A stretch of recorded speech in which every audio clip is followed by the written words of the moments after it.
نبی صلی اللہ علیہ وسلم کے پاس آئے کہ آپ ہر وقت اللہ کی باتیں کرتے ہو تو اللہ کا کوئی نسب بتائیں.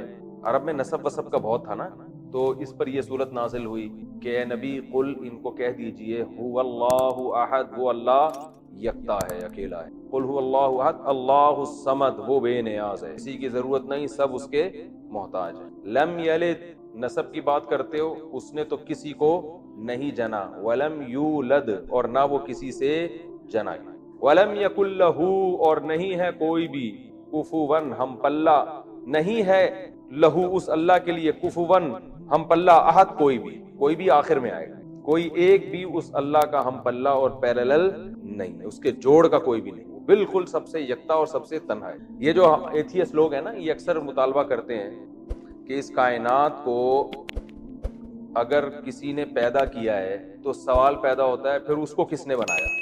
تو اس سے وہ یہ ثابت کرنا چاہتے ہیں کہ جیسے خدا خود سے ہو سکتا ہے تو یہ کائنات بھی خود سے ہو سکتی ہے. صحیح ہے نا؟ تو جیسے آپ اس کائنات کو ہمیشہ مانتے ہوئے آپ کہہ رہے ہو یہ ہمارے لیے ممکن نہیں ہے, کائنات کو ہم ہمیشہ سے کیسے مانیں, تو آپ اللہ کو بھی تو ہمیشہ سے ہی مانتے ہو نا. تو اس میں اس کا بھی جواب ہے, بھائی اس کائنات میں تو ہم دیکھتے ہیں کہ اس کی خاصیتیں سے تو ہم واقف ہیں. یہاں ولادت بھی ہوتی ہے, اگر کوئی بچہ آئے اور کہے کہ میرا کوئی باپ بھی نہیں ہے, میری کوئی ماں بھی نہیں ہے, میں خود سے آ گیا, مان لو گے؟ ہے بھائی, وہ کہے نہ مجھے, میں پیدا ہوا, نہ کوئی پیدا, نہ میں نے کسی کو جنا, نہ مجھے کوئی جنس, ہم کہتے ہیں ایسا ہوتا نہیں ہے. بچہ ہے تو ابا بھی ہوگا اور اماں بھی ہوگا. اب اس کے بارے میں یہ کہنا کہ یہ بچہ ہمیشہ سے ہے, یہ ممکن نہیں ہے, کیونکہ ہم اس کی خاصیتوں کو جانتے ہیں جبکہ ہم اللہ کی خاصیتوں کو نہیں جانتے. تو یہ عجیب بات ہے کہ ایک چیز جس کے بارے میں آپ دن رات دیکھتے ہو کہ وہ خود سے نہیں ہو سکتی, اس کے بارے میں تو کہہ رہے ہو کہ وہ ہمیشہ سے ہے, اور جس کے بارے میں آپ کو کوئی پتہ ہی نہیں ہے, وہ آپ کی عقل سے بالا تر ہے, اس کے بارے میں آپ یہ ماننے کے لیے تیار نہیں ہو کہ وہ ہمیشہ سے کیسے ہو سکتا ہے. ٹھیک ہے نا؟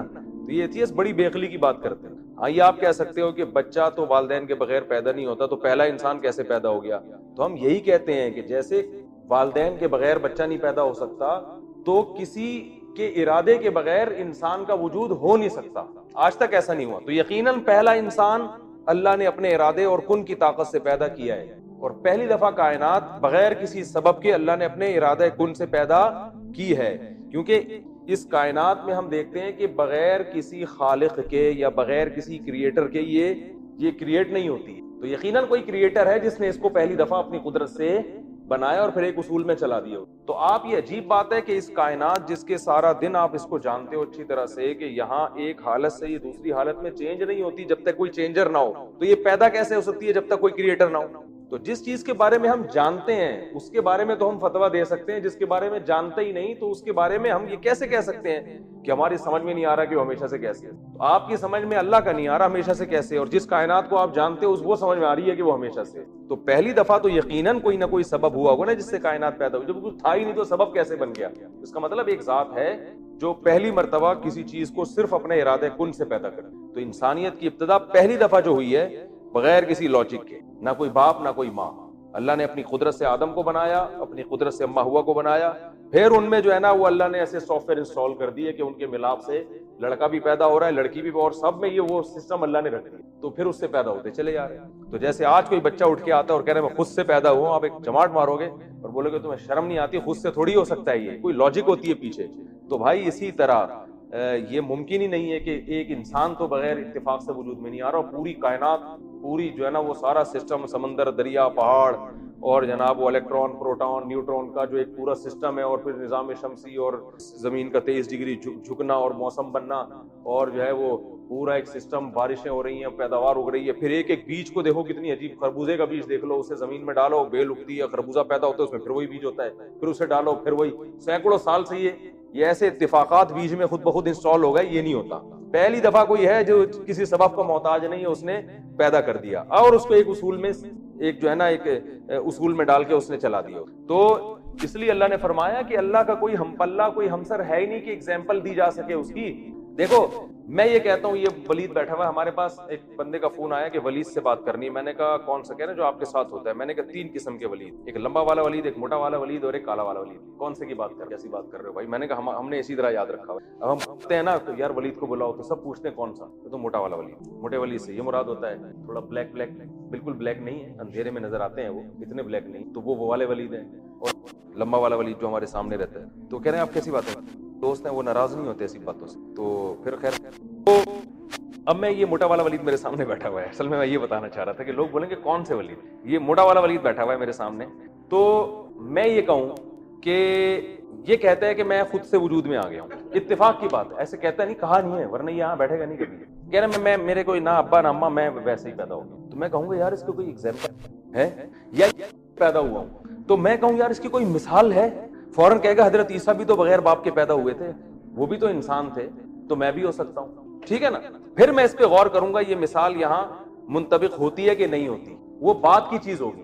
بات سمجھ میں آ رہی ہے؟ تو انسان ہمیشہ کوئی بھی چیز جب ثابت ہوتی ہے اس کی کوئی ایگزامپل دیتا ہے, ایگزامپل دیتا ہے. تو یہ ایگزامپل دیں گے, میں پھر بتاؤں گا بھائی حضرت عیسیٰ علیہ السلام کا تو پہلے سے کتابوں میں لکھا ہوا تھا, اور وہ اللہ کے پیغمبر تھے, اور وہ جو تھے ان کے تو معجزات تھے, اور تمہیں اللہ بغیر باپ کے کیوں پیدا کرے گا, اللہ اپنے قانون کو کیوں توڑے گا, تمہارے کیا سرخاب کے پر لگے ہوئے ہیں, یا تم سے کوئی بہت بڑا اللہ نے دین کا کام لینا ہے جو یہ اتنا بڑا معجزہ ظاہر کریں گے. پھر یہ بحث ہوگی اور میں ثابت کروں گا کہ یہ دعویٰ کیا ہے آپ کا غلط, لیکن ایگزامپل پیش کی جاتی ہے. اور اگر یہ کہتے ہیں کہ جی میں ویسے ہی پیدا ہو گیا, اور مثال میں آدم علیہ السلام کو دلیل کے طور پہ پیش کریں, تو میں پھر ثابت کروں گا بھائی وہ تو چونکہ پہلے انسان تھے نا, تو پہلے دفعہ تو بغیر کسی سبب کے پیدا کرنا تھا, تمہیں اللہ ایسے ہی کیوں پیدا کرے گا. تو انسان جب بھی اپنے دعوے کو سچا ثابت کرنے کی کوشش کرتا ہے تو پہلے اس کی کیا دیتا ہے, ایک مثال دیتا ہے کہ یار یہ عقل سے بعید نہیں ہے بلکہ اس کی ایگزامپل موجود. تو اللہ فرما رہے ہیں کہ یہ جو ایتھیسٹ لوگ ہیں یہ کہتے ہیں کہ یہ کائنات ہمیں یہ سمجھ میں نہیں آتا کہ اللہ ہمیشہ سے کیسے ہے, تو ان کو سمجھانے کے لیے ہمیں کوئی مثال دینی پڑے گی نا. تو اللہ فرماتے ہیں اللہ کی کوئی مثال اس لیے نہیں بنتی ہے, لم یکن لہ کفوا احد, اس کا کوئی ہم پلہ ہے ہی نہیں کہ جس کو تم مثال دے کے سمجھایا جا سکے کہ جیسے یہ ہمیشہ سے ہو سکتا ہے وہ بھی ہمیشہ سے ہو سکتا ہے, لہذا وہ عقل سے بالاتر ہے. لیکن ایتھیسٹ کیا کر رہا ہوتا ہے کہ وہ مخلوق جس کی درجنوں مثالیں ملتی ہیں, اور مثالیں اس بات پر ہیں کہ یہ ہمیشہ سے نہیں ہو سکتی, جس کی درجنوں مثالیں دیتی ہیں اس کے بارے میں کہتے ہیں کہ کائنات ہمیشہ سے. ہائی بات سمجھ میں, یعنی میں ثابت کرتا ہوں کہ بھائی یہ جو چیز ہے یا یہ شخص جو ہے یہ باپ اور ماں کے بغیر پیدا نہیں ہوا. آپ کہتے ہیں اس کی کیا دلیل ہے بغیر ماں باپ کے پیدا نہیں ہوا. میں کہوں یار اس جیسے جتنے بھی ہیں مثالیں ہیں ان میں ایک بھی مثال نہیں ملتی جو بغیر ابا اور اماں کے پیدا ہو رہے ہیں. پھر اگر میں یہ دعویٰ کرتا ہوں نا بغیر باپ کے پیدا ہوا بغیر ماں کے, تو یہ میرا دعویٰ صحیح نہیں ہوگا, مجھے بہت مضبوط دلیل دینی پڑے گی. تو ایتھیسٹ کیا کہتا ہے کہ یہ کائنات ہمیشہ سے ہے, جبکہ اس دعوے کو ثابت کرنے کے لیے اسی کائنات کی جتنی مثالیں دی جائیں گی وہ ساری مثالیں ان کے اگینسٹ جا رہی ہیں. وہ سب بتا رہی ہیں کہ یہ کائنات تو ایک کنڈیشن سے دوسری کنڈیشن میں چینج بغیر چینجر کے نہیں ہوتی, تو پیدا بغیر خالق کے کیسے ہو گئی. تو ساری جو ایگزامپلز ہیں وہ آپ کے اگینسٹ جا رہی ہیں, جبکہ خدا جس کا کوئی ہم پلہ اور کفو ہے ہی نہیں, صحیح ہے نا, اس کی آپ ہم سے مثالیں مانگ رہے ہو, اور جس کی سینکڑوں مثالیں ملتی ہیں اس کے بارے میں آپ ان مثالوں پر قیاس نہیں کر رہے بلکہ ان کے اگینسٹ آپ بات کر رہے ہو. تو یہ عجیب پاگل پنے والی باتیں ہیں, ٹھیک ہے نا. ایک بڑے مشہور ایتھیسٹ ہے, اس نے پتہ نہیں کیا الٹے سیدھے نا بایولوجی کے دلائل, اور وہ مجھے اس کا کلپ سنا, میں نے کہا یہ آدمی ایک آسان چیز کو بلا وجہ پیچیدہ بنا. کہتے ہیں نا جب پھنس جاؤ تو انگلش بولنا شروع کر دو جس کو انگلش نہیں آتی. یہ لوگ یہی کام کرتے ہیں, خام خام سائنس کے نا پیچیدہ فارمولے جو عام لوگوں کو نہیں آتے, تو یہ اس چیز میں جاتے ہیں 2 اور 2 4 کی طرح کبھی یہ بحث کرنے کی کوشش نہیں کرتے. جیسے منکرین حدیث کا میں نے بتایا تھا نا کہ بھائی اگر یہ بخاری مسلم غلط ہے تو پھر قرآن ہمیں سمجھایا کس نے. قرآن تو کہہ رہے نبی کے سمجھائے بغیر تم سمجھ نہیں سکتے, تو قرآن کہہ رہے ہیں, تو پھر وہ نبی کا سمجھایا ہوا کہاں گیا, کبھی اس پہ نہیں آئیں گے, ادھر ادھر کی گھمائیں گے. تو ایسے ہی جتنے باطل لوگ ہیں نا یہ ہمیشہ بحث کو بناتے ہیں پیچیدہ. تو خلاصہ یہ نکلا کہ اللہ کا کوئی ہم پلہ نہیں ہے کہ ہم یہ کہیں کہ اللہ ہمیشہ سے ہے, تو اس کو سمجھانے کے لیے ہمارے پاس کوئی مثال نہیں ہے, اس لیے آپ کو عقل سے بالاتر لگ رہا ہے. وہ مثال ہے ہی نہیں بھائی, وہ ہم اس کو سمجھ ہی نہیں سکتے, ہماری عقل سے بالاتر ہے. جبکہ انسان اور جتنی کائنات ہیں ان کی ہر چیز کی سینکڑوں مثالیں ہمارے پاس ہیں. آج اگر یہ دعویٰ کرتا ہے کہ میں بغیر ابا اماں کے پیدا ہو گیا, تو میں کہوں گا یار ہمارے پاس جتنی مثالیں ہیں نا, ابھی جتنے اس روم میں بیٹھے ہوئے ہیں, جتنے تفسیر کے لیکچر سنے, وہ سب آپ کی طرح کے انسان, ایک بھی ابا اماں کے بغیر پیدا نہیں ہوا. تو ایتھیسٹ جب یہ کہتا ہے کہ یہ کائنات خود سے وجود میں آئی ہے, ہم کہتے ہیں اس کائنات میں اربوں خربوں چیزوں میں ایک چیز بھی ایسی نہیں ہے جو خود سے پیدا ہونا تو دور کی بات, پیدا ہو کر اپنی حالت کو چینج کر لے خود سے, ایک بھی مثال نہیں ہے. تو مثالوں سے ہم ایک دوسرے پر قیاس کر کے حکم صادر کرتے ہیں کہ جب ایک بھی مثال ایسی نہیں ہے تو پوری کائنات خود سے کیسے وجود میں آ گئی, ٹھیک ہے نا. تو اس لیے اللہ کو مخلوق پر قیاس نہیں کیا. تو وَلَمْ يَكُنْ لَهُ كُفُوًا أَحَدٌ, وہ اللہ ہے کہ اس کا کوئی ہم پلہ نہیں ہے. تو یہیں سے ایتھیسٹ کا اور جو خدا کے منکر اور ملحد لوگ ہیں ان کے دعوے کی اور ساری جو ان کی سائنسی تحقیقات ہے نا وہ سب یہیں سے تیل ہو جاتی ہے کہ تم پہلے اللہ کو مخلوق جیسا ثابت کرو پھر یہ کہو کہ اللہ ہمیشہ سے، ہماری سمجھ میں نہیں آتا وہ اللہ کو کس نے بنایا. ہم کہتے ہیں کسی نے نہیں بنایا، وہ ہمیشہ سے. اگر کیوں بنائے بغیر کیسے وجود میں آ گیا؟ ہم کہتے ہیں واہ، یہ کائنات بنائے بغیر وجود میں آ گئی جس کو ہم جانتے ہیں اور جس کا کوئی ہم پلہ اور ہمسر ہے ہی نہیں، اس کی کوئی دوسری مثال ہی نہیں ہے، اس کے بارے میں آپ یہ مان نہیں رہے کہ وہ کیسے وجود. تو یہ اس لیے تبھی اللہ نے ان کے لیے جہنم کی آگ رکھی ہے جو اپنے بنانے والے کا انکار کرتے. تو الم یکن لہ کفوا احد، سمجھ میں آ گیا؟ تو سورہ اخلاص کی تفسیر کیا ہے؟ تفسیر بیان کر دیتا ہوں، پھر ہم انشاءاللہ یہ تفسیر ہی بیان کر رہا تھا میں.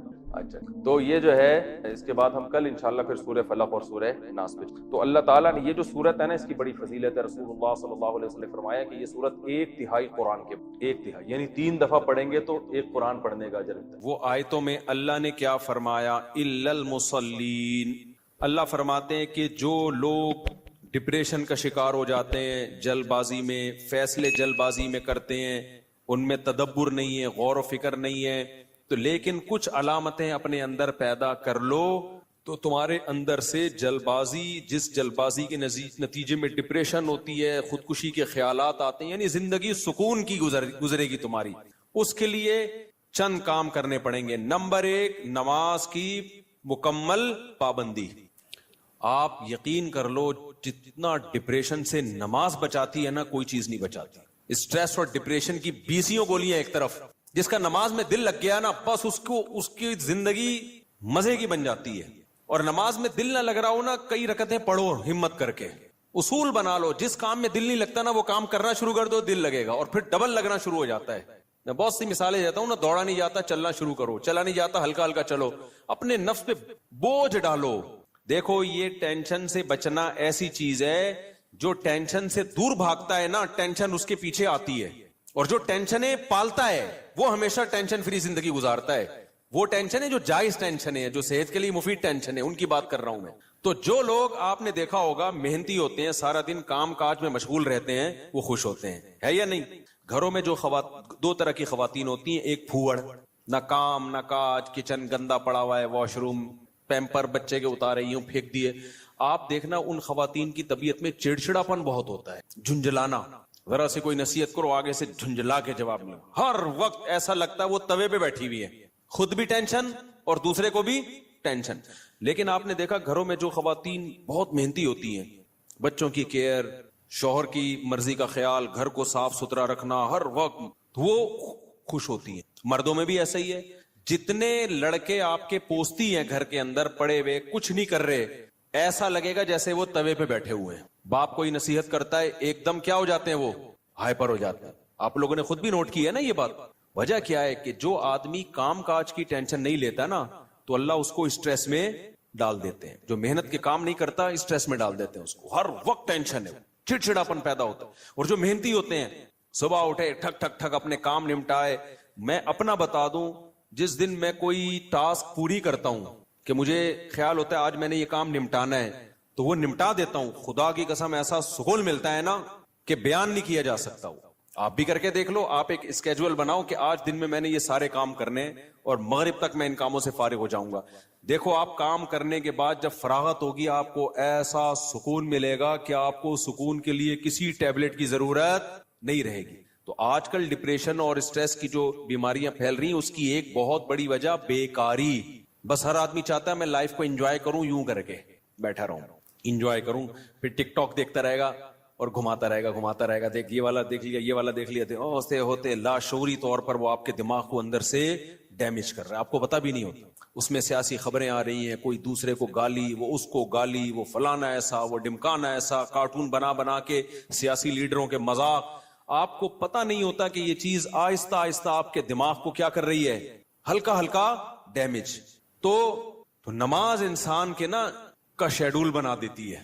ہم نے جتنے بڑے لوگوں کو دیکھا ہے، وہ کیا کر رہے ہوتے ہیں، وہ اپنے ٹائمنگ کیسے فکس کرتے ہیں. کافر کیسے کرتا ہے، 8 بجے یہ کرنا ہے، 9 بجے یہ، 10 بجے یہ، شام 4 بجے یہ. نمازی کیا کرتا ہے، فجر کے بعد کی یہ روٹین، فجر سے پہلے کی یہ روٹین، ظہر کے بعد کی، بولو نا یار، یہ روٹین، عصر کے بعد کی یہ روٹین، عصر سے پہلے کی یہ روٹین، مغرب کے بعد کی. اور یہ جو نمازوں کے ٹائم ہے نا، کمال کی بات پتہ ہے کیا ہے، یہ نیچرل ہے، گھڑی نیچرل نہیں ہے. نہیں آئی بات؟ سورج جب نکلتا اور غروب ہوتا ہے نا تو فطری طور پر انسان کی باڈی کے اندر تبدیلیاں آ رہی ہوتی ہیں فطری طور پر. تو اسلام چونکہ دین فطرت ہے نا تو اس نے اوقات بھی کیسے رکھے ہیں؟ نیچر کے حساب سے رکھے ہیں. تو نمازوں کے حساب سے اپنے آپ کو فٹ کرو گے زیادہ سکون رہے گا, کیونکہ دن کی روشنی میں انسان کا مزاج الگ طریقے سے کام کر رہا ہوتا ہے, رات کے اندھیرے میں الگ طریقے سے ہوتا ہے.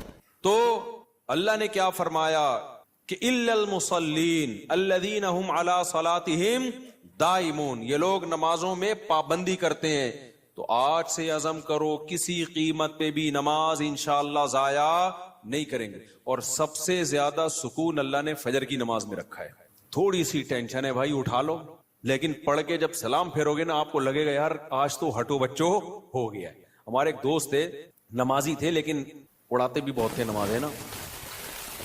اب وہ بہت پرانی بات ہے, 15-20 سال پرانی بات, بالکل ینگ تھے تو نائٹ فال بھی ہو جاتا ہے جوان آدمی کو. ایک دن کیا ہوا, میں نے ان کو بولا بھائی آپ کو سفر میں حضر میں کہیں بھی ہونا آپ نے غسل کر کے نماز پڑھنی ہے. وہ جاب کرتے تھے کسی کمپنی میں, انہوں نے کہا یار ادھر کہاں میں رات کو سوؤں اور نائٹ فال ہو جائے, کون غسل کرے گا, کیا ہے بھائی بڑی ٹینشن ہے یار. میں نے کہا یہ عزم کر لو کچھ بھی ہو آپ نے غسل کر کے نماز بولو پڑھنا, کچھ بھی ہو جائے. پانی کا انتظام کیسے کرنا یہ آپ کا ہیڈک ہے, کرنا ہے. تو اللہ انہیں جزائے خیر دے, انہوں نے ہماری وصیت پر عمل کیا. ایک دن پھر انہوں نے بتایا کہ سردیاں تھیں, غسل فرض ہو گیا, صبح پریشان ہوں کہاں سے پانی لے کر آیا, کہیں جنگل ونگل میں ہو گیا کوئی پروجیکٹ ہوتا ہے نا, پانی لایا اور پھر کس طریقے سے میں نے بڑی ٹینشن میں سردی میں غسل کیا. کہتے ہیں خدا کی قسم اس کے بعد جو نماز پڑھی ہے ان کے الفاظ ہیں اتنا لطف اور اتنا مزہ آیا کہ اب میں آگے کہہ رہا ہوں ہٹو بچو ہو گیا. یہ ہٹو بچو ان کے نہیں تھے, یہ میرے الفاظ. اتنا مزہ آیا. تو انسان ٹینشن اٹھا کے جو کام کرتا ہے لطف اور مزہ بولو اسی میں ہے. چھٹی والے دن جب مزہ آتا ہے جب ورکنگ ڈیز کے بعد چھٹی آئے. روزانہ ہی اگر چھٹیاں ہوں تو مزہ آئے گا. ابے دیکھو سنڈے کو لوگوں کی چھٹی ہوتی ہے, ہم لوگ مدرسے میں تو جمعے کو ہوتی ہے. سنڈے کی چھٹی کا مزہ جب ہے جب منڈے کی چھٹی نہ ہو اور ٹیوزڈے کی بھی نہ ہو, وینسڈے کی بھی نہ ہو, تھرسڈے کی بھی نہ ہو, فرائیڈے کی بھی نہ ہو, تب جا کے سنڈے کی چھٹی کا مزہ آتا ہے. لیکن اگر ہر دن سنڈے ہے تو پھر کوئی بھی دن سنڈے نہیں ہے. نہیں آئی نا, یہی تو مسئلہ ہے. تو کچھ کرنے کے بعد جب چھٹی ہوتی ہے تو مزہ ہوتا ہے. چھٹی چل رہی ہے پاگل ہو جائے گا آدمی. ہمیں یاد ہے پورے سال میں نا مدرسے میں ہماری 2 مہینے کی چھٹیاں ہوتی تھیں, اب بھی 2 مہینے کی ہوتی ہیں, لیکن طلب علمی کے دور میں تو بہت ٹف لائف تھی ہماری. پورا ہفتہ مدرسے میں رہنا پڑتا تھا ہمیں. ہم لوگ جمعرات کو عصر کی نماز کے بعد نکلتے تھے, چھٹی ہوتی تھی جمعرات کو. عصر کے بعد 1.5 سے 2 گھنٹے میں گھر پہنچے, رات ہو گئی, 1 ہفتے بعد پہنچے, اور اگلے دن عصر ہم نے مدرسے میں پڑھنی ہوتی تھی. تو چند گھنٹے کی چھٹی. یہ روٹین جب پورے سال ہوگی تو جب 2 مہینے کی چھٹیاں آنے والی ہوں گی تو خوشی سے کیا عالم ہوگا, کیا عالم ہوگا نا خوشی سے. تو ایسی خوشی ہوتی تھی یار ابھی 2 مہینے تک بالکل ہی ویلے ہونے والے ہم. اتنی خوشی ہوتی تھی کہ 1 مہینہ پہلے سے خوشی میں نیند اڑ جاتی تھی کہ چھٹی آنے والی ہے. لیکن اس روٹین کے بعد, لیکن اگر یہ روٹین کے بعد وہ 2 مہینے کی چھٹی نہ آتی بلکہ چھٹی کے بعد چھٹی آتی تو سوائے اسٹریس اور ڈپریشن کے کچھ بھی حاصل بولو نہیں ہوتا. یہ میں پوری تقریر آپ کو سمجھانے کے لیے کر رہا ہوں کہ اپنے آپ کو پریشانیوں میں یعنی ورک کی ٹینشن میں, کاموں کی ٹینشنوں میں ڈالو گے تو سکون ملے گا, اور اگر صرف سکون کی خاطر فارغ رہنا سیکھو گے تو سکون نہیں ملے گا آپ کو. سکون ہمیشہ کام کے لوگوں کو ملتا ہے, خوش رہتے ہیں, بھاگتے دوڑتے لوگ ہمیشہ خوش رہتے ہیں. اور جو پڑے ہوئے ادھر گٹر کے ڈھکن پہ بیٹھ گئے گپے مارنا شروع کر دی جیسے کراچی کے لونڈے لپاڑے کرتے ہیں, یہی ہو رہا ہے. بیٹھے تو اٹھ ہی نہیں رہے, نہ نماز کے ٹائم پہ اٹھ کے جا رہے ہیں, کچھ بھی نہیں, بیٹھے ہیں. آپ کیا کر رہے ہیں, پان سے ایک پیک نکال کے ادھر پھینکی, پھر اٹھ کے گھر گیا, وہاں تھوڑی سی ابا سے صلواتیں سنی, سو رہا ہے تو پھر ٹک ٹاک پہ لگ گیا, لگے پوری رات گزر گئی. پھر اپنی مرضی سے سو گیا, پھر اٹھ گیا, پھر جب سوتے سوتے تھک گیا تو اٹھ گیا, تھک گیا تو کیا ہو گیا, اڑ گیا. اب کیا کریں, وہی کریں جو کل کیا تھا, دوبارہ سے اسی ڈھکن پہ جا کے بیٹھو. ہو سکتا ہے 2-4 بے وقوف ابھی بھی وہیں بیٹھے ہوئے ہو, پھر دوبارہ ڈھکن پہ جا کے. گٹر کے ڈھکن تو جو چوری ہونے سے بچ گئے ہیں نا وہ یہی والے ڈھکن ہیں جن پہ لوگ آ کے بیٹھتے ہیں, باقی تو سارے چوری ہو گئے. اب حضرت مفتی تقی عثمانی صاحب کی عمر ماشاءاللہ کافی ہو گئی ہے, لیکن صحت عمر کے لحاظ سے بہت اچھی, حالانکہ اتنی بزی اور اتنی ٹف لائف گزاری ہے انہوں نے. 8 گھنٹے مطالعہ کا معمول رہا ہے ایک دور میں, لیکن ہم جب بھی حضرت سے ملتے ہیں حضرت خوش طبع ہیں. تو حضرت بہت خوش مزاج ہیں, حالانکہ اتنا مصروف آدمی تو دیکھنے میں لگتا ہے خوش مزاج ہو ہی نہیں سکتا. جتنے میں نے دیکھے نا مصروف, میرے شیخ حضرت مفتی رشید احمد صاحب بہت بزی رہتے تھے. حضرت تو اتنے بزی تھے, حضرت فرماتے تھے کہ اپنی زندگی کا شیڈول ایسا بنانا چاہیے کہ ایک بوتل میں پانی بھرا ہوا ہے, بوتل میں کیا ہے, پانی بھرا ہوا, اور ڈھکن لگا دیا آپ نے. اب اس میں ایک قطرہ پانی جب جائے گا جب پرانا ایک قطرہ نکلے گا. بات سمجھ میں آ رہی ہے؟ ایک قطرے کی بھی جگہ نہیں ہے, ایک قطرہ جب اس میں جائے گا جب ایک قطرہ پہلے سے اس میں نکالا جائے گا. تو فرمایا اگر یہ قطرہ زیادہ قیمتی ہے تو پرانے قطرے کو نکالو, اس قطرے کو ڈالو. یہ قطرہ پرانے قطرے سے زیادہ قیمتی نہیں ہے تو اسی کو رہنے دو, لیکن ہوگا, ریپلیس ہی ہوگا, نیا آئے گا, پرانا نکلے گا. تو فرماتے تھے کہ اپنے زندگی, اپنے جو 24 گھنٹے کے اوقات کو اس طرح سے بوتل میں پانی کی طرح بھر دو کہ اب آپ کوئی اگر کام کرنا چاہتے ہو تو پرانا کوئی کام ڈسٹرب ہوگا تو پھر نیا کام ہوگا. نہیں آئی بات میرا خیال. جیسے ابھی جو روٹین چل رہی ہے نا پبلک کی, وہی کیا چل رہی ہے, کوئی بھی نیا کام کرنا چاہیں تو کر سکتے ہیں کیونکہ پرانا کوئی کام کوئی کر ہی نہیں رہے. 10 کام مزید شروع کر سکتے ہیں کیونکہ فارغ ہی فارغ ہیں. جبکہ ہمارے حضرت کا کیا تھا کہ حضرت نے اگر کوئی نیا کام کرنا ہے نا, کوئی بھی, جیسے کسی کتاب کا مطالعہ کرنا ہے تو پہلے سے جو کام ہو رہا ہے نا اس کا ناغہ کرنا پڑے گا. تو پھر اس میں کمپیئر کیا جائے گا کہ پرانا کام زیادہ قیمتی ہے یا نیا کام. یعنی کاموں کا حرج تو ہوگا کیونکہ 24 گھنٹے مصروف ہیں تو کام کا حرج تو ہوگا, لہذا نئے کام کے لیے ٹائم نہیں ہے. نیا کام اس میں جب داخل ہوگا جب نیا پرانے سے بھی زیادہ امپورٹنٹ ہوگا. مثال کے طور پر 24 گھنٹے آپ کا ایک اسکیجول ہے, ایک شیڈول ہے. اب نیا کام کیا ہے, آپ کی بچی بیمار ہے, ایمرجنسی میں ہاسپٹل لے کے جانا ہے, لیکن آپ کا وہ مطالعے کا ٹائم ہے یا ورزش کا ٹائم ہے یا اور کوئی بزی یا اس جاب کا ٹائم ہے. تو اب آپ کیا کرو گے بھائی, نقصان تو ہوگا, آفس کا ناغہ ہوگا, ناغہ تو ہوگا, لیکن اب یہ کام ان تمام کاموں سے زیادہ اہم. بچی کی جان تو بچانی ہے نا, یا اپنی جان ہو یا بچی کی جان ہو. تو اس طرح سے ہونا چاہیے. آپ کہہ سکتے ہیں لو بھائی یہ تو زندگی کا مزہ ہی کرکرا ہو جائے گا, 24 گھنٹے اپنے آپ کو ایسا بزی بنا کے رکھو, یہ تو انسان نہیں, یہ تو گدھا ہو گیا نا. میں سمجھا پا رہا ہوں اپنی بات جو میں بیان کر رہا ہوں, مجھے لگ رہا ہے آپ کے چہروں سے ایسا لگ رہا ہے کہ شاید میں سمجھا نہیں پا رہا. بھائی آپ کہیں گے کہ ہمیں اپنے آپ کو خوش رہنے کے لیے, شریعت پہ چلنے کے لیے 24 گھنٹے ہمیں اپنے آپ کو کیا رکھنا ہے, بزی رکھنا ہے.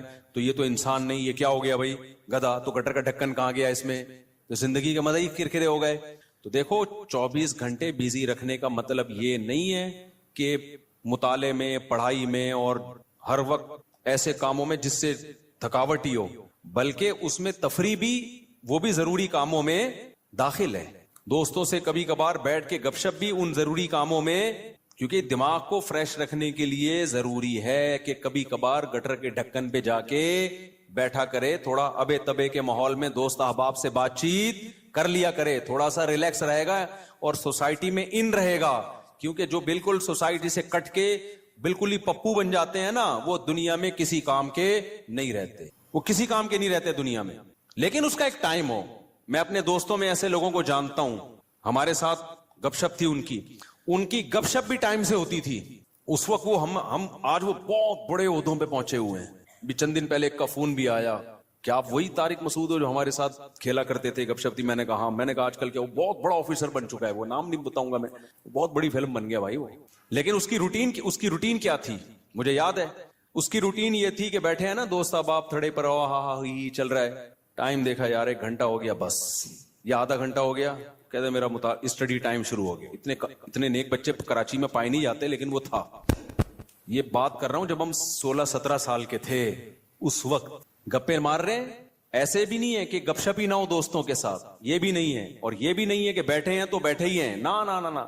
اس نے ٹائم ایک بنایا ہوا تھا, گھر کا ماحول ایسا تھا نا. تو اب آ کے بیٹھے, ابھی گپ شپ شروع کر دی, اور بھائی ہاں ہی باتیں, کرکٹ ہم ساتھ کھیلا کرتے تھے, کرکٹ کی باتیں چل رہی ہیں, گپ شپ ہو رہی ہے. یار میرا اسٹڈی ٹائم شروع ہو رہا ہے, میں جا رہا ہوں. ہم کہتے تھے یار عجیب انسان ہے بھائی, اتنا نیک آدمی. تو یہ ہے کہ یہ نہیں کہ آپ نے دوستوں کی محفلیں بالکل چھوڑ دی, گپ شپ بالکل چھوڑ دی, کھیل کود بالکل چھوڑ دیا, لیکن اس کو بھی اپنے شیڈول کا حصہ بنانا ہے. اس کو بھی جتنا ٹائم بنتا ہے اتنا دینا ہے. اب ہو یہ رہا ہے کہ کوئی پلاننگ نہیں ہے, کوئی روٹین نہیں ہے, تو ہم اپنی زندگی اپنی مرضی سے نہیں چلا رہے, ہمیں کوئی اور چلا رہا ہے. اور پتہ ہے کون ہے؟ اس کو پیار سے شیطان کہا جاتا ہے. ہمیں کون چلا رہا ہے؟ شیطان بتاتا ہے اب اڑ جا, کیونکہ سو کے اب تو تھک گیا ہے. تو ہم کہتے ہیں چلو بھائی اب اڑ جاتے ہیں. شیطان بتاتا ہے کہ دوبارہ سو جا. اتوار کو لوگ کیا کرتے ہیں چھٹی والے دن, 12 بجے سو کے اٹھیں گے, اس کے بعد حلوہ پوری وہ نہیں رش ہوتا, اتنا بھاری بھرکم ناشتہ کریں گے کہ آدھے گھنٹے بعد دوبارہ سے غنودگی شروع. لہذا دوبارہ شیطان کیا کہتا ہے, اب دوبارہ کیا بنتا ہے, سونا بنتا ہے. دوبارہ سو گئے تو سارا دن سوئے, ساری رات سوئے. تو میرے بھائی خوش رہنا چاہتے ہو نا تو اپنی روٹین بناؤ اور روٹین کو اپنے تابع رکھو, نہ یہ کہ آپ شیطان کے تابع بن جاؤ. بار بار میں ایک مثال دیتا ہوں, گھوڑے کی لگام اگر آپ کے ہاتھ میں ہوگی تو گھوڑا آپ کی مرضی سے سفر کرے گا. ابھی ہو یہ رہا ہے کہ ہم نے اپنی لگام گھوڑے کے ہاتھ میں پکڑا دی ہے, گھوڑا ہمیں بتاتا ہے کہ تو نے کدھر جانا ہے. بڑے لوگوں کی ایک بڑی زبردست بات ہے کہ اگر آپ کی زندگی گزارنے کی اپنی کوئی پلاننگ نہیں ہوگی تو آپ کسی دوسرے کی پلاننگ کا حصہ بن جاؤ. دیکھو یہ چرسی ہیروئنچی ہے نا, ان کی اپنی کوئی پلاننگ نہیں ہوتی زندگی گزارنے کی, یہ ہوتی ہے. اگر انہوں نے پلاننگ سے اوقات طے کیے ہوتے کہ ہم نے یہ کرنا ہے, صبح اٹھ کے یہ کرنا ہے, دوپہر یہ کرنا ہے, شام کو یہ کرنا ہے, اپنی پلاننگ ہوتی تو چرس پیتے ہی ہے. کیا ہو گیا بھائی, بولو نا, نہیں پیتے نا. اپنی کوئی پلاننگ نہیں تھی, ایم ہی اٹھ کے ایک دن نکلے, ایک دوست نے چرس پکڑائی. تو اب یہ کس کی پلاننگ کا حصہ بن گئے؟ چرس اور ہیروئن کے جو اسمگلر ہے نا, ان کی پلاننگ تھی ہم نے پیسہ کمانا ہے, تو وہ کروڑ پتی بن گئے کیونکہ ان کی کوئی پلاننگ نہیں تھی. تو یہ لوگ ان کی پلاننگ کا حصہ بن کے انہوں نے اپنا بیڑا غرق کر دیا, ان کو ارب پتی بنا دیا. ہر دفعہ ایسا ہی ہوتا ہے. آپ کی اپنی پلاننگ نہیں ہے کہ میں نے کتنی دیر فیس بک پہ بیٹھنا ہے, کتنی دیر یوٹیوب پہ بیٹھنا ہے, بس آپ نے بیٹھ گئے تو کوئی پلاننگ نہیں ہے. تو آپ دیکھتے جا رہے ہو, دماغ آپ کا خراب ہو رہا ہے. یہ اس نے اس کو گالی دی, اس نے 80 لیٹر کا کارٹون بنا دیا. اپنی کوئی پلاننگ نہیں ہے کہ میں نے دیکھنا کون سا چینل ہے, کتنی دیر دیکھنا ہے, معلوماتی چینل دیکھنا ہے, ادھر ادھر دائیں بائیں چیزیں میں نے نہیں دیکھنی. نیوز بھی ایک حد تک دیکھنی ہے, بس اتنی کافی ہے ہمارے لیے آج کی تاریخ میں. یہ تھوڑی کہ نیوز ہی سنتے چلے جاؤ. کیا تحقیق کرنی ہے آج میں نے؟ اگر نہیں ہے نا تو آپ دیکھتے چلے جاؤ گے. اور جو یوٹیوبرز یا فیس بکیے یا ٹک ٹاکرز ہیں, ان کی پلاننگ تھی کہ ہم نے ویوز بڑھا کے پیسہ کمانا ہے, تو آپ جیسے بے وقوف ان کی پلاننگ کا حصہ, آپ کا نقصان, اور وہ کروڑ پتی بن رہے ہیں. نہیں آئی بات؟ میرا خیال ہے دیکھو یوٹیوبرز ویورز کے لیے کیا کرتے ہیں. فلانے مولوی نے, مفتی طارق مسعود نے آج انجینئر کے پرخچے اڑا دیے, حالانکہ میں نے کہیں نہیں ایسے اڑائے ہوتے. وہ ایک دم وہ لگائے گا نا ایک وہ تھمبنیل پہ, ابے تمہیں کیا کرنا ہے پرخچے اڑائے کہ نہیں اڑائے؟ تمہیں کسی مسئلے کی تحقیق کرنی ہے, کسی خاص مسئلے کی, تو تم اس مسئلے کو دیکھو. یار مفتی طارق مسعود نے اس مسئلے, طلاق کے مسئلے کی تحقیق کرنی ہے یا اور کوئی مسئلہ, یار اس پہ میں سرچ کر رہا ہوں, مجھے ضرورت ہے, یا یہ کاروبار حلال ہے یا نہیں ہے, میں ڈراپ شپنگ کرتا ہوں, اب ڈراپ شپنگ ہے حلال, چلو مفتی طارق مسعود ڈراپ شپنگ لکھ کے سرچ کرو. یہ آپ کی پلاننگ ہوگی, اس میں آپ کو فائدہ ہوگا. لیکن ہو کیا رہا ہے, یوٹیوبر اٹریکٹ کرنے کے لیے تھمبنیل پہ عنوان لگائے گا, مفتی طارق مسعود دوبارہ جہلم. کل ایسا ہی ہوا, میرے سامنے آتا ہے, میں نہیں دیکھتا کہ یار میں, حالانکہ میں دیکھ سکتا ہوں نا کہ کیا کہا ہے بھائی اس نے. کل ایک میرے سامنے سے ویڈیو گزری, اس پہ لکھا مفتی طارق مسعود دوبارہ جہلم پہنچ گئے. میں کراچی میں بیٹھ کے دیکھ رہا ہوں, میرا بھی دل چاہ رہا تھا نا میں کلک کروں, کیا خیال ہے یار میرے بارے میں جھوٹ کیوں بولا, کیا بولا, لیکن میں نہیں کیا کلک. میں نے کہا وہ بے وقوف ہے, ہم تھوڑی بے وقوف ہیں بھائی, ہمیں پتا ہے جھوٹ ہے. جھوٹ آگے ہو سکتا ہے اندر جو مضمون ہو وہ یہ ہو کہ جانا چاہ رہے تھے لیکن نہیں گئے, ہو سکتا ہے یہ لکھا ہوا اس نے, یہ لکھا ہوا ہو, لیکن سچ لکھا ہے, جھوٹ لکھا ہے, میں کیا کروں گا, میرا تو ٹائم ویسٹ ہوگا نا, میں کام کی چیز دیکھوں نا. لیکن میں نے ویوز دیکھے, پبلک کا رجحان دیکھنے کے لیے کہ پتہ نہیں کتنے ویوز آئے ہوئے تھے اس پہ, اور جا کے لے کے کمنٹس میں گالیاں دی ہوں گی لوگوں نے کہ بھائی کیا کر رہا ہے, جھوٹ کیوں بول رہا ہے. لیکن آپ کی جب اپنی کوئی پلاننگ نہیں ہوتی تو آپ دوسروں کی پلاننگ کا حصہ بن جاتے. اب یوٹیوبر کی پلاننگ تھی ویورز کے ذریعے پیسے کمانے, اس کو پتا ہے ایسا عنوان لگائیں گے تو دھڑا دھڑ ویوز آئیں گے, آپ کا ٹائم ویسٹ ہو رہا ہے. آپ نے جب دیکھا پہنچے تو ہیں نہیں, ٹھیک ہے نا, ایسی جھوٹ بولا ہوا اس نے, اس کے پیسے بن رہے ہیں اور آپ کا ٹائم ویسٹ, اور آپ ڈپریشن میں, پھر زبان گندی کر کے گالیاں کمنٹس میں الگ. تو ان تمام چیزوں کا آپ کو کچھ بھی حاصل نہیں ہوا, اس لیے کہ آپ کی پہلے سے کوئی پلاننگ تھی نہیں کہ کیا چیز دیکھنے کی ہے اور کیا چیز دیکھنے کی نہیں. آپ کی تھی نہیں, بس آپ نے جا کے. تو اصول یاد رکھو, آپ کی اپنا لائف سٹائل نہیں ہوگا تو آپ ہمیشہ دوسرے کے لائف کا حصہ بن جاؤ, اس کی ترقی کا حصہ بن جاؤ گے. کیونکہ دیکھو شیطان ہر وقت پلاننگ میں لگا ہوا ہے. یا تو ہوتا نا شیطان بھی پلاننگ نہ کر رہا ہوتا, ہم بھی پلاننگ نہ کرتے, تو نہ ہمیں کوئی نقصان ہوتا, نہ شیطان کو کوئی فائدہ ہوتا, نہ ہمیں فائدہ ہوتا نہ نقصان ہوتا. لیکن ہو یہ رہا ہے کہ ہم اگر پلاننگ نہیں کرتے تو ہماری پلاننگ کون کر دیتا ہے؟ شیطان. اس نے بنا کے بیٹھا ہوتا ہے, فارغ ترین آدمی ہے تو اس کو بھی اس کام میں لگاؤ, ٹھیک ہے نا. تو یہ بہت اہم بات ہے. تو اپنے جو لائف اسٹائل کو چینج کریں, ان میں اس کی معمولات کی ابتدا کہاں سے ہوگی؟ نماز سے. سمجھتے ہوگے نہیں سمجھتے؟ ابتدا کہاں سے ہوگی یار؟ سب سے پہلے کیا کرنا ہے؟ نماز ٹھیک کرنی. اب شیطان دوسرا حملہ کرے گا آپ کے اوپر. شیطان سے بڑی فلم اس کائنات میں پیدا نہیں ہوئی ہے. شیطان کہے گا ٹھیک ہے پہلے نماز تو شروع کر لے, پھر باقی چیزیں چرس بعد میں چھوڑ دینا. اور یہ جو گٹر کے ڈھکن پر پوری رات بیٹھا رہتا ہے, یا انٹرنیٹ پر 6 گھنٹے بیٹھا رہتا ہے, ہر وقت ٹک ٹاک پہ بیٹھا رہتا ہے, یہ اگلے سٹیپ میں. پہلے نماز, تو نہ نماز صحیح ہوگی نہ اگلا سٹیپ شروع ہوگا. یہ ایسا ہی ہے جیسے ہم کہتے تھے ہفتے کے دن سے ہم پڑھائی شروع کریں گے, 1 جنوری, اگلے سال کی 1 جنوری سے. وہ 1 جنوری کبھی آتی ہے؟ یا 1 محرم کبھی آتا ہے؟ وہ کبھی بھی نہیں آئے گا. جب جنوری آئے گی نا, آپ بولو کہ اسلامی سال سے کروں نا, 1 محرم سے کروں گا, میں مسلمان ہوں, میں انگریز تھوڑی ہوں. نہ وہ 1 محرم کبھی آئے گا نہ وہ 1 جنوری. حافظوں کو نا پہلا پارا بہت پکا یاد ہوتا ہے. پتہ ہے کیوں؟ حافظوں کو جوش اٹھتا ہے یار کچا ہوتا جا رہا ہے, اب دوبارہ سے یاد کرو. تو پہلے پارے سے شروع کرتے ہیں, اس کے بعد جوش ٹھنڈا ہو جاتا ہے, پھر بھولنا شروع کر دیتے ہیں, پھر ناغے کرتے ہیں. پھر کئی دنوں کے بعد خیال ہوتا ہے یار قرآن بھولتا جا رہا ہوں, دوبارہ شروع کرو, پھر پہلا پارا. تو پہلا پکا ہو جاتا ہے, باقی سارا ایسے کہ ایسے ہی رہتا. تو اس لیے پلاننگ میں یہ ہو کہ سب سے پہلے نماز کو مضبوط کرنا ہے, لیکن یہ نہ ہو کہ جب تک نماز ٹھیک نہیں ہوگی باقی چیزیں ٹھیک نہیں ہیں. سب چیزوں کو ایک ساتھ ٹھیک کرنا ہے. سمجھ رہے ہو؟ جس نے یہ کیا نا پہلے یہ پھر وہ, تو نہ یہ ہوگا اور نہ وہ ہوگا. اور ہر کام میں ایکسیلنسی پیدا کرنے کی کوشش تو کرنا ہے, لیکن اگر نہ ہو تو اس کام کو چھوڑنا نہیں ہے, گرتے پڑتے کرنا ہے. آپ نے نیت کر لی, جیسے نمازی بننا چاہتے ہو نا, تو نیت کرنی پڑے گی میں 40 دن تکبیر اولیٰ سے نماز پڑھوں گا, ایک نماز بھی میں 40 دن تک تکبیر اولیٰ سے نہیں چھوڑوں گا. یہ ہے ایکسیلنسی. لیکن اب کیا ہوگا, 2-4 دن کے بعد تھوڑا جوش ہلکا ہوا, ایک دن تکبیر تحریمہ کا ناغہ ہو گیا, تکبیر اولیٰ کا ناغہ ہو گیا, یہ نماز کا ناغہ ہو گیا. شیطان کہے گا تیرے بس کا نہیں ہے, اب نہیں ہو سکتا. شیطان سے بولو میں نے ریکارڈ تو بنانا ہی نہیں ہے بھائی, ہو گیا نا دوبارہ سے شروع کر دوں میں, کیا خیال ہے؟ کیونکہ یہ انسان کے ساتھ ہوتا ہے, بہت مشکل ہے بھائی بالکل ایک دم سے ایکوریٹ ہو جانا. گرتے پڑتے ہی لوگ اللہ کی طرف جاتے ہیں. اگر سارے ایک دم سیدھے چلنا شروع ہو جاتے تو یہ حدیث پھر کیوں ہوتی کہ نبی صلی اللہ علیہ وسلم نے فرمایا, اللہ تعالیٰ فرماتے ہیں من تقرب الی شبرا تقربت الیہ باعا, جو ایک بالش میری طرف چل کے آتا ہے میں ایک ہاتھ اس کی طرف چل کے جاتا ہوں, اور جو میری طرف چل کے آتا ہے اتیتہ ہرولا, میں اس کی طرف دوڑ کے جاتا ہوں. یہ حدیث ہے ہی یہ سمجھانے کے لیے کہ آپ پہل تو کرو, آنا تو شروع ہو, گرتے پڑتے ہی آؤ. کچھ آپ کرو گے, کچھ کون کرے گا؟ کچھ اللہ کرے گا. تو کیا کرنا ہے بھائی, اپنے شیڈول کو, اپنے اسکیجول کو تبدیل کرنے کے لیے سب سے پہلے ابتدا کہاں سے کرنی ہے؟ نماز سے. بھائی اب زندگی میں نماز کبھی بھی نہیں چھوٹے گی.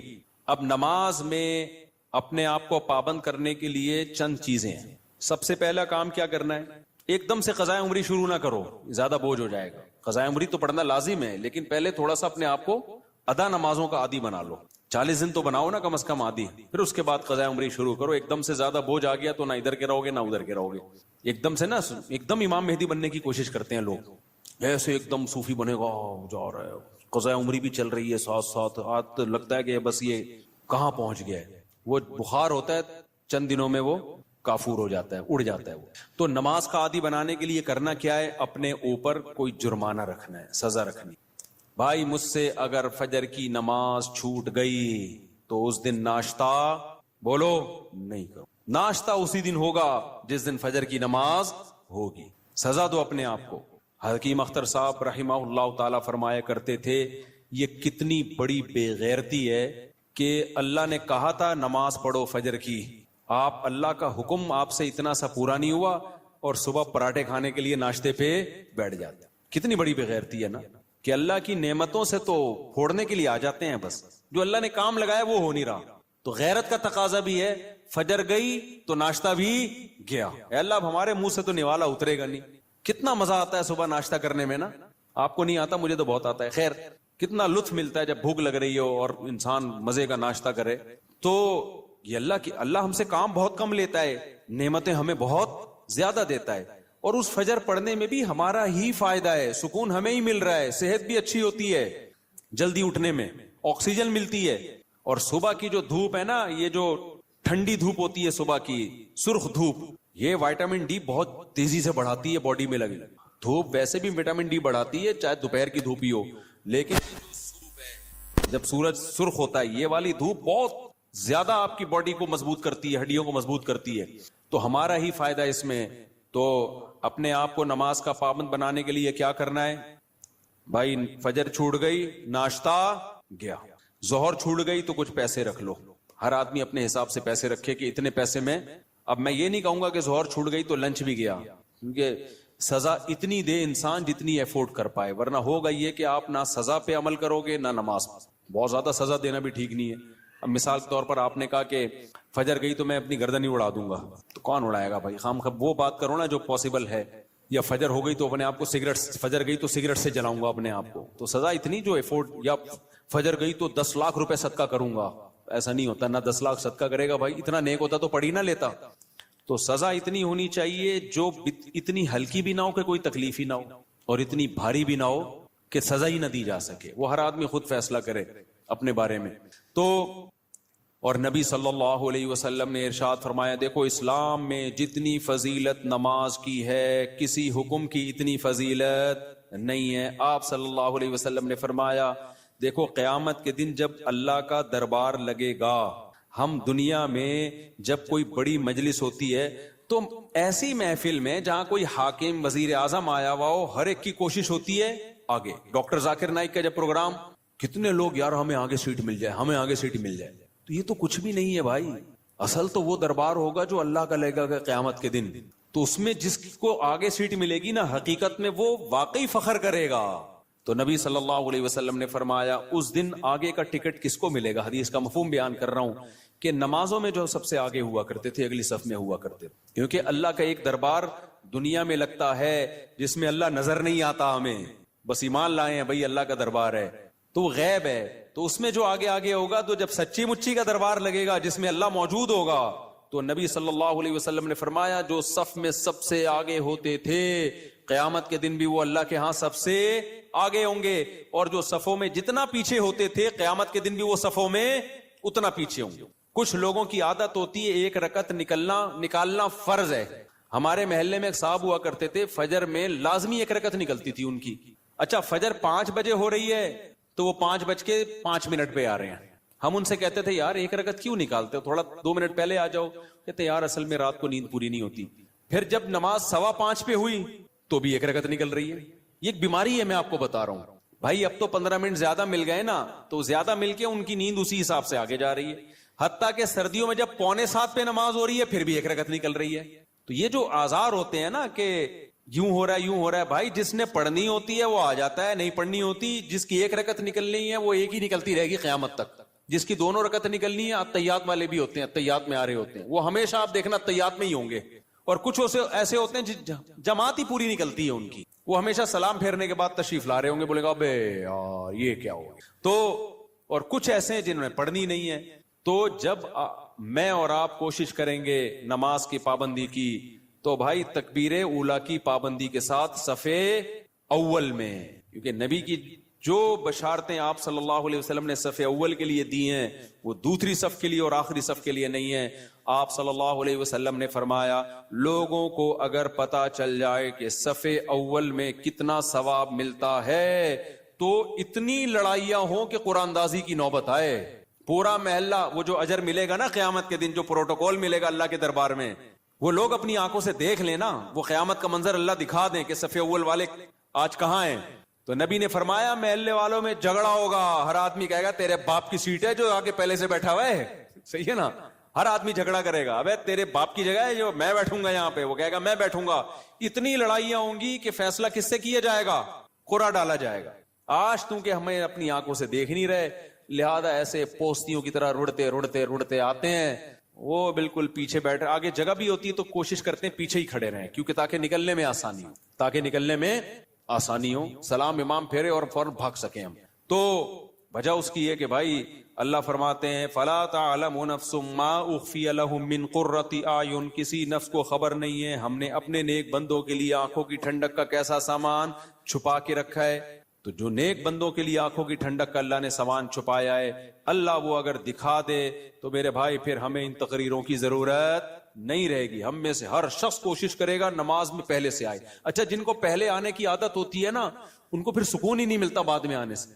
ہم اپنی مسجد میں دیکھ رہا ہوں, مجھے یہاں 18 سال ہو گئے, ہاں 18 سال ہو گئے مجھے یہاں پہ, تو میں 18 سال سے جن کو دیکھ رہا ہوں نا 10 منٹ پہلے آتے ہیں وہ نماز میں. آج بھی وہ نماز میں 10 منٹ پہلے آتے ہیں, حالانکہ وہ بوڑھے ہو گئے, ہارٹ کے مسائل, شوگر کے مسائل, 20 بیماریاں, بے ساکھیوں سے آ رہے ہوں گے, لیکن آئیں گے 10 منٹ پہلے ہی. کیوں؟ وہ کہتے ہیں یار یہ کیسی نماز ہے, سکون تو جب ہی ملتا ہے پہلے سے آگے بیٹھو, سنتیں آرام سے پڑھو. ایسے بھی یہاں بزرگ تھے جو گھٹنے جواب دے گئے, لیکن آ رہے ہیں 15, انتقال ہو گیا ان کا, اللہ مغفرت فرمائے. پھر جب میں ان کی عیادت کے لیے گھر گیا تو کہتے ہیں بھائی مفتی صاحب بس اتنی دعا کرو کہ جو مسجد کی جماعت ہے نا وہ نہ, کیونکہ ساری زندگی ہم نے صف اول میں نماز پڑھی ہے, اب کوئی غم نہیں ہے سوائے اس کے کہ مسجد کی جماعت چھوٹ گئی ہم سے, مسجد کی ہم سے جماعت چھوٹ گئی. تو یہ نشہ ہے میرے بھائی, سمجھ رہے ہو؟ صف اول میں نماز پڑھنے کا کیا ہے؟ یہ نشہ ہے, جس کو لگ جائے وہ بڑھاپے میں بھی نہیں چھوٹتا. ہمارے حضرت مفتی رشید احمد صاحب بھی بہت زیادہ تکبیر اولیٰ کے پابند تھے, آخری عمر میں ان کے بھی کو بھی ظاہر ہے ایک ایج ہوتی ہے, تو جب وہ نیچے آتے تھے نا نماز پڑھنے کے لیے اتنا خوش ہوتے تھے, کہتے تھے یہ اللہ کا اتنا بڑا فضل ہے کہ نماز نہیں چھوٹ رہی مجھ سے.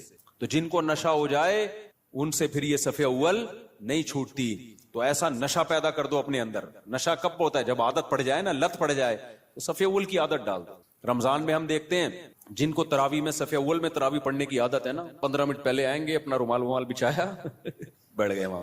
کیوں؟ کہتے ہیں یار مزہ ہی نہیں ہے پیچھے کھڑے ہو کے نماز پڑھنے کا. اور یہ لوگ زیادہ سکون سے نماز پڑھ لیتے ہیں. اور جو کنفیوز ہوتے ہیں آج پڑھنی ہے کہ نہیں پڑھنی, تو وہ آئے گا پہلے بیٹھے گا, پیچھے وضو میں بیٹھا رہے گا نلکا کھول کے, ہاتھ صاف کرتا رہے گا ایسے, پھر کوئی باتیں کرے گا, پھر پیچھے ٹیک لگا کے بیٹھ جائے گا, چلو 2-4 رکعتیں نکل جائیں کیا ہیں, پھر 1 آدھ رکعت میں رکوع میں جب امام جائے گا تو شامل ہو جائے گا.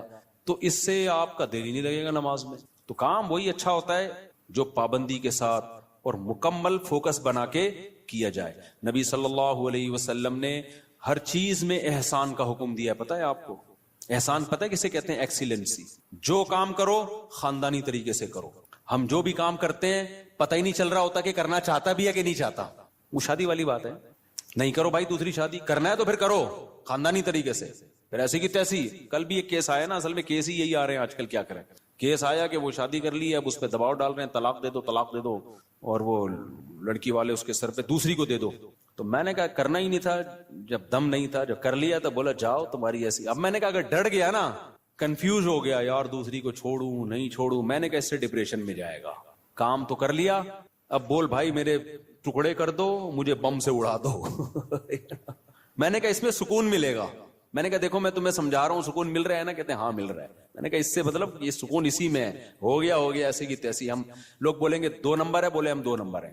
لوگ بولیں گے برا آدمی, بولے ہم ہیں, ہم کم نے کب کام بہت نیک آدمی. تو جو بھی کام ایکسیلنسی کے ساتھ ہوتا ہے. صحابہ کرام جب نماز پڑھا کرتے تھے کتنے خشوع و خضوع سے پڑھا کرتے تھے, تبھی نمازوں میں ان کو مزہ آتا تھا. ہم نماز پڑھ رہے ہوتے ہیں, مسجد کی طرف آ رہے ہوتے ہیں ایسے جیسے قبر سے مردے کو اکھاڑا جا رہا ہے, بستر سے ایسے اٹھتے ہیں, مسجد میں ایسے آتے ہیں جیسے پولیس جیل کی طرف لے کے جا رہی ہے. پھر وہاں بیٹھے ہوتے ہیں بار بار, کبھی یوں کر کے دیکھ رہے ہیں, کبھی پیچھے مڑ مڑ کے امام کو دیکھ رہے ہیں کہ آ کیوں نہیں رہا. بھائی تمیز سے منہ نیچے کرے بیٹھ جاؤ, 30 سیکنڈ لیٹ ہو جائے گی نا نماز زیادہ زیادہ. پھر سلام کے بعد فوراً ایک دم نا ایسے جیسے توے پہ بٹھایا ہوا ہے, ہلنا شروع ہو جائے گا کہ اٹھوں کیسے میں یہاں سے. سکون سے. نبی صلی اللہ علیہ وسلم نے فرمایا جتنی دیر انسان نماز کے انتظار میں ہوتا ہے اللہ کی ہاں اتنی دیر نماز ہی کی حالت میں ہوتا ہے. وہ اس کو نماز کا ثواب ملتا رہتا ہے, اس کو نماز کا ثواب ملتا رہتا ہے. اور جتنی دور سے چل کے آئے گا, آپ صلی اللہ علیہ وسلم نے فرمایا ہر قدم پہ اللہ ایک نیکی دیں گے اور ایک گناہ اس کا معاف کریں گے. تو کتنے فضائل ہیں میرے بھائی نماز پڑھنے کے. نبی صلی اللہ علیہ وسلم نے فرمایا, کیا پیاری حدیث ہے یار, اس سے تو بڑا مزہ آتا ہے. نبی نے فرمایا کہ میری امت قیامت کے دن اپنی چہروں کی سفیدی سے پہچانی جائے گی, کیونکہ اتنا وضو کیا ہوگا نا اس نے زندگی میں. اب جو 15 سال کی عمر سے نماز پڑھ رہا ہے, 15 دفعہ روزانہ دن میں منہ دھوتا ہے کہ نہیں دھوتا. اور یہ وہ منہ کا واش کرنا نہیں ہے جو گورے واش کرتے ہیں, یہ عبادت کے طور پہ منہ کا دھونا ہے. یہ جو ہم چہرہ دھوتے ہیں دن میں 15 دفعہ, بازو دھوتے ہیں دن میں 15 دفعہ, پاؤں دھوتے ہیں دن میں 15 دفعہ, 3 دفعہ دھویا جاتا ہے نا. تو یہ صرف واشنگ نہیں ہے کہ سروس ہو رہی ہے آپ کی, یہ دھونا بطور عادت ہے یا عبادت کے طور پر ہے؟ بتاؤ. یہ عبادت کے طور پہ دھویا جا رہا ہے منہ, اللہ نے حکم دیا. تو آپ سوچو جس نے 40 سال 50 سال اللہ کے حکم پہ دن میں 15 دفعہ منہ دھویا ہوگا, تو کیا اس کے چہرے پہ کوئی ایسی علامت نہیں ہوگی جس سے پتا چل جائے کہ اس کا چہرہ دوسرے چہروں سے بہت پاکیزہ ہے؟ کیونکہ اس بار بار منہ دھونے سے جو منہ کے گناہ ہیں, بازوؤں کے گناہ ہیں, پاؤں کے گناہ ہیں, وہ دھل رہے ہیں, ان میں روحانیت پیدا ہو رہی ہے, نورانیت پیدا ہو رہی ہے. یہ نورانیت دنیا کی آنکھوں سے نظر نہیں آتی, لیکن یہ نورانیت قیامت کے دن اللہ ایسی آنکھیں دے دیں گے جس سے لوگوں کو یہ نورانیت نظر آنا شروع ہو جائے گی. غرم محجلین, آپ نے فرمایا کہ اتنا واضح ہوں گے نا اہل اسلام قیامت کے دن, جو نمازی تھے اتنے واضح ہوں گے نا ان کے چہرے, فرمایا جیسے سارے سیاہ گھوڑے ہوں اور ان میں ایک سفید پیشانی والا گھوڑا ہو اور اس کے سفید پاؤں ہو. گھوڑوں میں یہ بڑی خوبصورتی سمجھی جاتی تھی کہ مکمل سیاہ ہو لیکن پیشانی کیا ہو, سفید, اور پاؤں کیا ہو, سفید. صرف پاؤں میں سفیدی کے نشانے سے گھوڑے میں بڑا حسن پیدا ہوتا ہے. تو آپ نے فرمایا کہ سارے سیاہ گھوڑوں میں اگر سفید پیشانی والا گھوڑا ہوگا تو فوراً الگ پہچان ہوگی کہ نہیں ہوگی؟ ہے بھائی ایک گھوڑے ہیں, اب آپ کا گھوڑا ان گھوڑوں میں مکس ہو گیا سب کے کلر, تو آپ جا کے غور سے دیکھو گے, لیکن آپ کا گھوڑا سفید پیشانی والا تھا, باقی سارے کالے, فوراً پہچان جاؤ گے بھائی یہ کس کا گھوڑا ہے, یہ میرا. تو نبی نے فرمایا میں اپنے امتیوں کو پہچاننے میں کوئی کنفیوژن نہیں ہوگی, کیونکہ وضو کی کثرت کی وجہ سے سب کے چہرے نورانی ہوں گے, سفید ہوں گے, سب کے بازو کیا ہوں گے, نورانی اور سفید. جتنا ایریا وضو میں کور ہوتا ہے نا سارا سفید ہوگا. سفید کا مطلب نور نکل رہا ہوگا اس سے, نورانی چہرے ہوں گے. تو یہ ہلکی چیز نہیں ہے بھائی نماز کا قائم کرنا. شاعر اسلام میں سے دیکھو, ہر مذہب کا کوئی خاص نشان ہوتا ہے جس سے پتہ چل جاتا ہے یہ آدمی اس مذہب سے بیلونگ کرتا ہے. ہوتا ہے کہ نہیں ہوتا؟ ہندو عورتوں کے یہاں کیا ہوتی ہے, بولو, ٹیکا بندیا ہوتی ہے نا, تو جس عورت کی ہوتی ہے ہمیں فوراً پتہ چل جاتا ہے یہ کیا ہے بھائی. منہ سے بولنے پر گورنمنٹ نے پابندی لگائی ہے تو ٹھیک ہے بھائی. جس خاتون کے یہاں ٹیکا ہوتا ہے 99% چانس ہوتا ہے کہ یہ کیا ہے, ہندو ہے, ہندوؤں کا کلچر ہے. یہاں سلیب لٹکا ہوا ہے تو فوراً پتہ چل جاتا ہے بھائی یہ کیا ہے, یہ عیسائی ہے. خاص علامات ہوتی ہیں ان کی. اور اسی طرح یہودیوں کی ایک خاص کیپ ہوتی ہے, اتنی سی کیپ یہاں رکھی بھی ہوتی ہے, ماشاءاللہ داڑیاں تو ایک اچھا کام کرتے ہیں, بڑی داڑھی رکھتے ہیں, چھوٹی سی یہاں کیپ ہوگی, خاص ڈریس ہوتا ہے ان کا. پہلے تو ہمیں یہودی کہیں نظر ہی نہیں آئے تھے کراچی میں, اب دنیا میں ٹریولنگ ہوتی ہے تو بہت سارے, میں بعض دفعہ دم کروانے جانے لگا تھا, میں نے کچھ لگ رہا ہے بخاری کے کوئی استاذ بیٹھے ہوئے, اتنے داڑھی کی وجہ سے ویسے چہرہ تو نورانی ہو ہی جاتا ہے, اتنی بڑی بڑی داڑھی. امریکہ میں اور کینیڈا میں تو جاپان میں بھی میں نے دیکھے, تو میں سمجھا کہ کوئی بخاری پڑھانے والے مدرسے کے استاذ ہیں, میں نے کہا جا کے دم کراتا ہوں. انہوں نے کہا رکھ کے چماڑ لگے گا, دم نہیں کرا بھائی یہ یہودی. تو ہانگ کانگ میں دیکھے ہم نے اتنی بڑی بڑی داڑھیوں والے یہودی. تو اس لیے میں غامدی صاحب سے کہتا ہوں کہ یہودیوں سے عبرت حاصل کرو. یہودیوں کا مذہب اتنا پرانا, پھر بھی داڑھی کا انکار نہیں کیا اب تک انہوں نے. اتنے لبرل, اتنے سیکولر ہو گئے کیونکہ تورات میں داڑھی لکھی ہوئی ہے, موسیٰ علیہ السلام کی تعلیمات میں تھا داڑھی بڑھاؤ. تو کتنا کچھ یہودیوں نے اپنے دین کو چینج کر لیا, داڑھی اپنے مذہب سے نہیں نکال سکے. اور ہمارے مسلمان اسکالر, جبکہ ہمارے پاس نبی کی بخاری مسلم کی صحیح حدیثیں, آف اللحا, داڑیاں بڑھاؤ, خود نبی کی داڑھی, اور حکم دیا جا رہا ہے رکھو نہیں بڑھاؤ. تبھی کم از کم ایک مٹھی واجب ہے, اس لیے کہ بڑھانے کا حکم ہے. اگر ایک مٹھی سے بھی کم ہوگی تو بڑی بھی تھوڑی ہوگی. پھر وہ اہل حدیث تو اس کی ظاہر پر عمل کرتے ہیں کہ بھائی بڑھاؤ. اچھا اس میں لوگ اہل حدیثوں کا مذاق اڑاتے ہیں, اتنی بڑی بڑی داڑیاں. میں کہتا ہوں مذاق مت اڑاؤ. وجہ اس کی ہے کہ بہرحال وہ کس کا سہارا لے رہے ہیں, حدیث کا سہارا لے رہے ہیں. آف اللحا, کیونکہ کسی صحیح حدیث میں ہمیں داڑھی چھوٹی کرنے کا حکم نہیں ملتا. تو اس لیے اب کسی کا مذاق اڑانا اس بیس پہ کہ وہ بڑی داڑیاں رکھ رہے ہیں اور یہ غلط ہے بھائی. وہ اس میں سہارا کس کا لے رہے ہیں, نبی کی حدیث کا. آف اللحا, چھوڑ دو اپنے حال پہ. ہم عبداللہ بن عمر کے قول سے استدلال کرتے ہیں, ان کے عمل سے, کہ وہ ایک مٹھی سے زیادہ کاٹ دیا کرتے تھے اور صحابہ نے کسی پر ان پر اعتراض نہیں کیا. تو یہ گنجائش ہے. تو لیکن نص تو ہے نا بہرحال ان کے پاس, تو اس میں مذاق نہیں بنتا کہ آپ مذاق اڑانا شروع کر دیں یا کسی کی نیت پہ شک کرنا شروع کر دیں. بہرحال اسلام میں حکم داڑھی کاٹنے کا نہیں ہے, کس کا ہے, بڑھانے کا. تو غامدی صاحب نے کیا کیا, انکار کر دیا کہ ایکچولی کلچر تھا. بھائی کلچر تھا تو نبی آرڈر کیوں دے رہے ہیں؟ نبی ان کا کلچر تو عربوں کا کھجور کھانا بھی تھا, تو آپ نے کھجور کھانے کے آرڈر دیے ہیں کہ عربوں کا کلچر تھا لنگی پہننے کا, آپ نے کہیں لنگی کا آرڈر دیا ہمیں؟ عربوں کا کلچر تھا گدے کی سواری کا, تو آپ نے آرڈر دیا ہمیں گدے کی سواری کرو؟ بھائی بطور مذہب اور بطور دین کے داڑھی بڑھانے کا آپ نے حکم دیا ہے, کیونکہ آپ نے فرمایا 10 چیزیں پیغمبروں کی فطرت ہیں.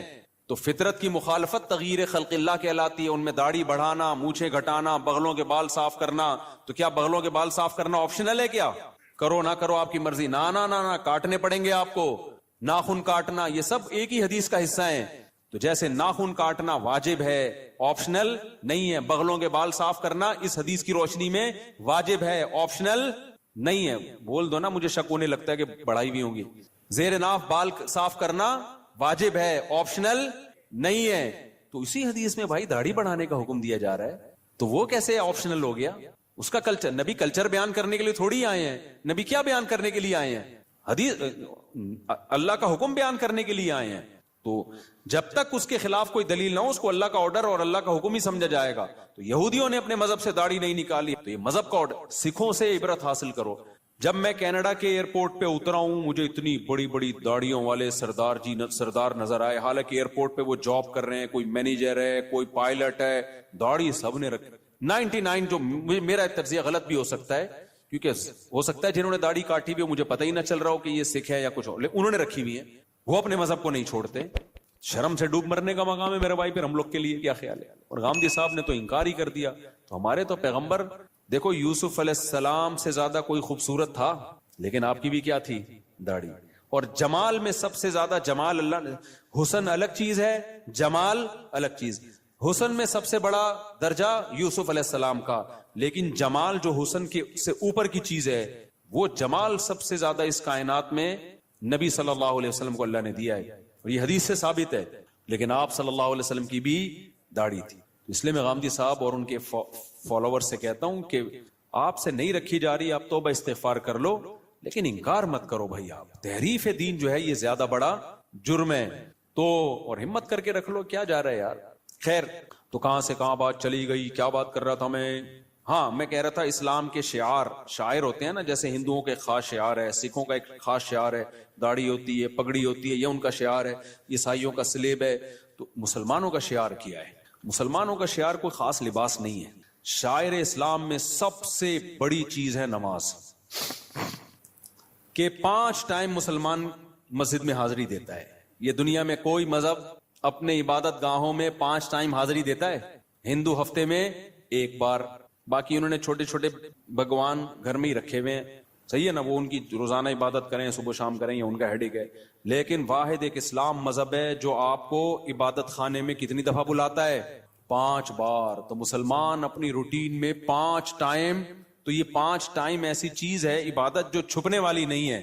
آپ کسی غیر مسلم کے ساتھ رہو گے، اس کو 1-2 دن میں پتا چل جائے گا بھائی ان کے تو 5 ٹائم اوقات ہیں، یہ تو ہر تھوڑی دیر کے بعد ان کو نماز کے لیے جانا ہوتا ہے. تو یہ شاعر ہے، اس سے پتا چلے گا کہ آپ مسلمان ہو یا کافر ہو. صحابہ کے دور میں اسی سے پتا چلتا تھا. دیکھو نبی صلی اللہ علیہ وسلم نے جب دعوت دی نا عرب کے قبائل کو، تو بہت سے قبائل مسلمان ہو گئے، بہت سے مسلمان نہیں ہوئے. تو پھر آپ نے جہاد شروع کیا. تو حدیث میں آتا ہے، کیونکہ کوئی معاہدہ تو تھا نہیں نا، جنگ تھی، تو آپ صلی اللہ علیہ وسلم لشکر لے کے جاتے، اس علاقے کے قریب پڑاؤ ڈالتے کہ ابھی ہم نے اس پہ حملہ کرنا ہے. تو دیکھتے کہ فجر کی اذان کی آواز آتی ہے کہ نہیں آتی. اگر فجر کی اذان کی آواز آئی، اس کا مطلب یہ کیا ہے؟ مسلمان ہے، چھوڑ دو. اذان کی آواز نہیں آئی، بھائی یہ اسلام قبول ہی نہیں کیا. تو اذان اور نماز، یہی وجہ ہے کہ صحابی رسول کہتے ہیں کہ نبی کے دور میں نا بدترین سے بدترین منافق، جس کا سب کو پتا ہوتا تھا کہ یہ کمبخت اندر سے کافر ہے، صرف فیور لینے کے لیے مسلمان ہے، کمبخت، وہ بھی جماعت کی نماز میں آتا تھا. کیونکہ اگر وہ نماز میں نہیں آتا نا تو مسلمان سمجھتے کہ یہ کمبخت ابھی، یہ تو اس نے شو کر دیا کہ میں کافر ہوں. تو ایمان اور کفر کا فرق نماز سے سمجھا جاتا تھا. تو آج توحید کے بعد جس حکم کی سب سے زیادہ دھجیاں اڑائی جا رہی ہیں، وہ کون سا حکم ہے؟ وہ نماز ہے. میں بار بار قرآن کی آیت پیش کرتا ہوں نا کہ اگر نماز چھوڑنے کی تھوڑی سی بھی گنجائش ہوتی، دفتری کاموں کی وجہ سے، کل پیپر ہے آپ کا، یا سردی میں اٹھا نہیں جا رہا، یا آپ کو دل نہیں چاہ رہا، یا بیمار ہیں، تھوڑی سی بھی گنجائش ہوتی، تو سب سے بڑا عذر کیا تھا؟ میدان جنگ میں لڑائی. میدان جنگ میں جب کسی دشمن سے جنگ ہو رہی ہو، اس سے زیادہ ٹینشن والا کوئی حالت نہیں ہوتی. اس میں نماز چھوڑنے کی اجازت نہیں دی ہے بھائی. تو اب کیا رہ گیا؟ تو آپ کو اس لیے اجازت دے دی جائے فجر کی آپ کی آج رخصتی ہوئی ہے. دولہا فجر میں اکثر کیا ہوتا ہے؟ شارٹ. کہتا ہے اتنے عرصے منتیں ماننے کے بعد میری شادی ہوئی ہے، تو فجر کیوں پڑھوں، میں پاگل ہوں کیا؟ وہ یہ سمجھ رہا ہوتا ہے. اور جو محلے کے لوگ ہوتے ہیں نا، جو آپ کے دوست، وہ کسی کو دیکھیں نہ دیکھیں، دولہا کو سب چیک کر رہے ہوتے ہیں آج فجر میں آیا کہ نہیں آیا. بڑے ہوشیار ہیں.